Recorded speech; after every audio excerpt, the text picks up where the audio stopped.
Hello students, welcome to our first lecture of module C. And in this module, we are going to discuss critical flow at depth. In our previous lecture, we have discussed a lot of things about flow transitions. For example, formation of hydraulic jump, or there is bump at base of this channel and water climbs that up, how the profiles are going to change and so on.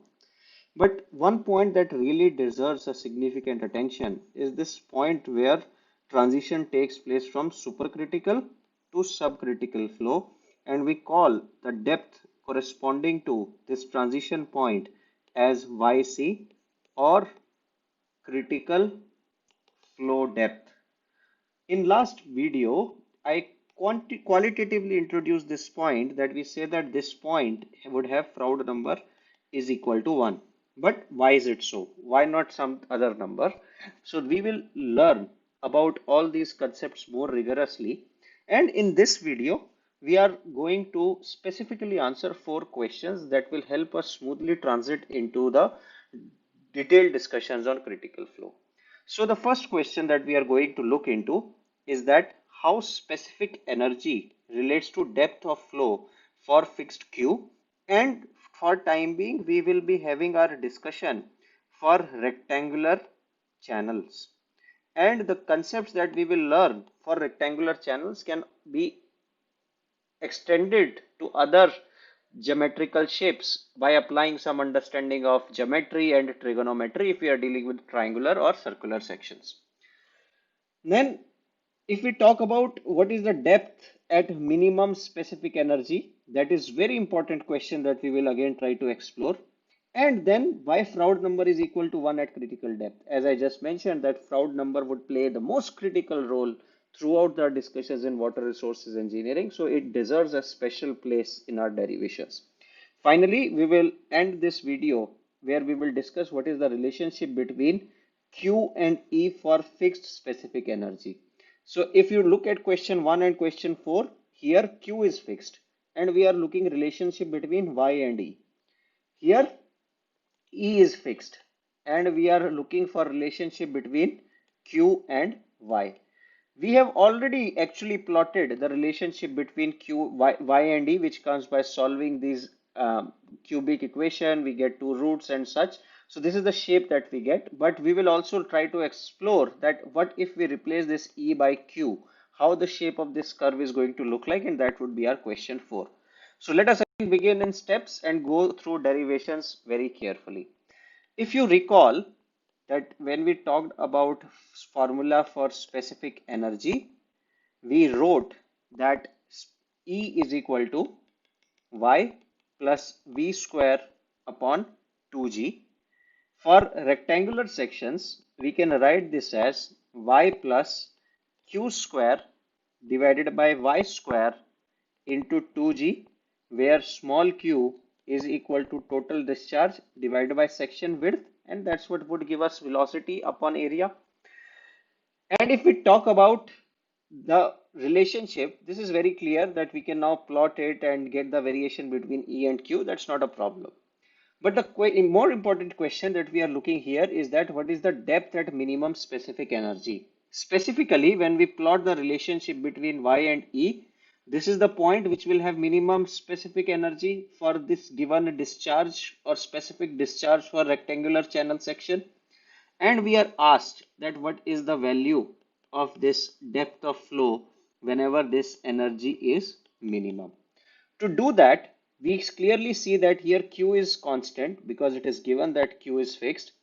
We will do dE upon dy and equate it to 0 because we want to minimize the energy with respect to depth, or quantitatively establish this point, that what are the characteristics of this point.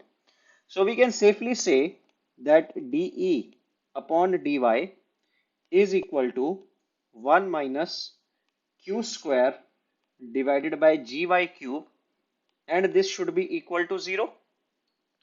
We solve this and we get y is equal to cube root of q square by g. Sorry, this is q square by g, not g square by g, q square by g. And the depth that we get here is known as critical depth. So far, we have only taken the first derivative to make sure that this energy that we get for Yc is indeed maxima or minima. We have to check the sign of second derivative, and if it comes out to be greater than 0, then we will say that indeed this is minima, or if it comes out to be less than 0, we have to say that no, that point is actually maxima. So the specific energy is maximum for depth or minimum for that depth of flow that we will establish now.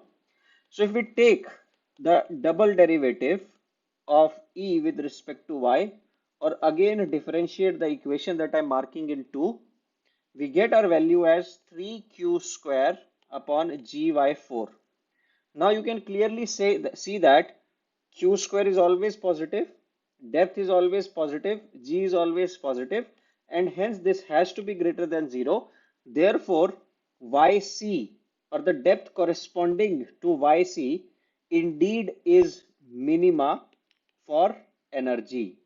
That would mean that in a given channel section, so we could have depth of flow some anywhere. If the depth of flow in channel is equal to cube root of q square upon g, the specific energy, that is sum square of v square plus 2g, and the head, because of its elevation above the channel bed, is going to be minimum. Now, if it is clear to you, let us revisit this expression and say that yc cube is equal to q square by g. We can clearly write this q as q divided by b and its square divided by 1 upon g. We can again write q as v square into b square into y square for a rectangular channel. This is divided by b square into g. So if I cancel out, this is also the same depth of flow on either side. So what I would be left with would be yc is equal to, this would cancel out, this square would go here. So we are just left with yc upon v square by g. If I divide both sides by 2, I am going to get something which is very familiar to what we use in the term of specific energy. So I can safely say that yc is equal to v square by g, or yc by 2 is equal to v square by 2g, and the physical interpretation of this term would mean that at critical depth, velocity head is half of the depth of flow. That would mean that total specific energy, or the minimum of specific energy corresponding to depth of flow, we have already established is that at yc, E is going to be minimum. So we can write this as yc plus yc by 2, or E minimum can be written as 3yc divided by 2. Again, this is a very important expression because sometimes we would know the value of critical depth and somebody can ask what is the specific energy at that particular point. So you don't have to redo all the math and simply refer to this formula that this is the depth that we are going to talk about. That would mean that here, if I know this E min, I can easily determine this question mark because I know that E min is 3 by 2 yc, or yc is equal to 2 by 3e. So if I know this, I have clearly determined where that point where the subcritical flow would translate into supercritical flow and vice versa. Now let us also look into another expression, is that if we talk about yc is equal to v square upon g. If we divide both sides by yc, we are going to get 1 equal to v square upon gyc. And if we take square root on both sides, we are going to get 1 equal to root of gyc. And if you are familiar with, this is an expression for Froude number at given depth and velocity, and in this case our depth happens to be yc. At yc energy is minimum. Whenever energy is minimum, we say that that's a critical flow, and Froude number comes out to be 1. So if we go to our original set of questions, using one single derivation, we have also addressed the third part of our problem. Now let us move to our next set of question, which is question 4, which says that what would be the variation in depth of flow with Q with fixed, given that energy is fixed, given fixed E. So again, we will proceed in the similar way, and we can write that E is equal to V square by 2G plus Y. We can write E is equal to Q square upon 2GY square plus Y. Since we have to understand the variation between Y and Q, I will bring all the terms of Q on one side and take all the terms of Y on other side. So Y and Q would be separated now. So I can write this expression as 2G Y square E equal to Q square plus 2G Y cube, or simply Q square is equal to 2G Y cube E minus 2G Y cube. Sorry, this is Y square E. This is Y square E, not cube. Now, what I have to do is I have to find that what is the point where we would have minimum or maximum discharge for given specific energy. So the only variable that we have is Y.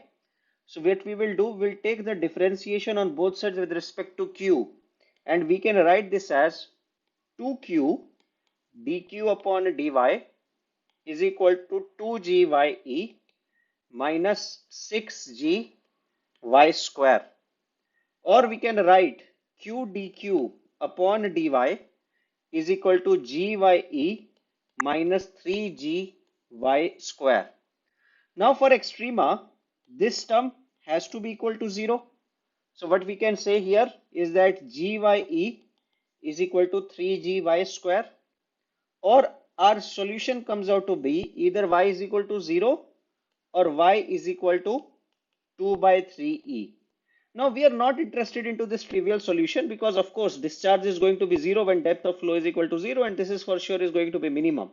But what this looks like, we just learned that Yc is equal to 2 by 3E at critical point. That means something interesting is happening again with the discharge at critical point. That is, discharge is either minimum or maximum for a given specific energy, and that is going to happen at the critical point because that is what the depth is saying to us. So to check whether our discharge is indeed maximum or minimum, we will take the second differential and we will get that Q d square Q upon dy square plus dQ upon dy square is equal to 2GE minus 6GY. I'm again taking the differentiation of this term where we have 2Q dQ dy. So this would be differentiated twice, this would be differentiated once, and that's what we get, and all differentiations are with respect to y. So upon substituting dq by dy equal to 0, because we know that we are checking for the point which is whether it's maxima or minima, in either case that slope is going to be 0. So we get d square q upon dy square is equal to minus 2g e upon q.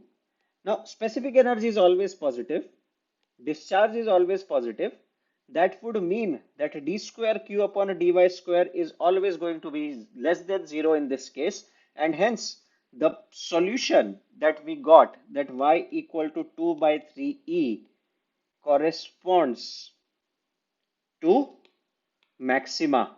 That means for given discharge or for given specific energy, if we plot q versus y, the variation is going to look something like this. and we will have some value of Q max. So this is Q max for given specific energy. E is fixed along this line, and the depth that we are going to get here would correspond to the critical depth, which again is equal to 2 by 3e. And if we keep on increasing the specific energy, we are going to get new curves, which would look something like this. So this would be our second curve.